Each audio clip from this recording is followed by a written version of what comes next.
చాలా చాలా హ్యాపీగా ఉందండి.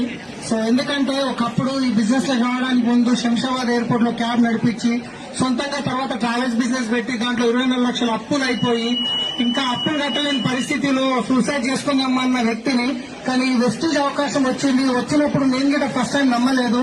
కానీ ఆ ప్రోడక్ట్ వాడిన తర్వాత ఫ్రీ జాయినింగ్ కదా అని చెప్పి జాయిన్ అయ్యి ప్రోడక్ట్ వాడి బాగుండి మా అప్లయన్స్ మీటింగ్ రమ్మంటే ఆ మీటింగ్ కి వెళ్లి ఒక నిర్ణయం తీసుకున్నాను.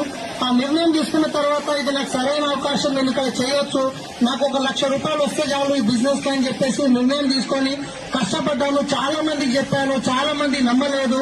ఇవన్నీ రాత్రి బిజినెస్ ఉంటాయని చెప్పి నెత్తిలో చేయబెట్టి ఎంటికలు చూపించేది, ఇన్ని చూసినామని చెప్పేది. మేము మేము ఎప్పుడు తెలుసు మాకు లాగిన్ వేసుకున్న పర్సన్ చూస్తున్నామని ఎంతో మంది ఎగతాలు చేసిర్రు. కానీ నేను వాళ్ళ మాట నమ్మలేదు. ఈ ఆపర్చునిటీ ఇచ్చిన వాళ్ళు మా అప్లయన్స్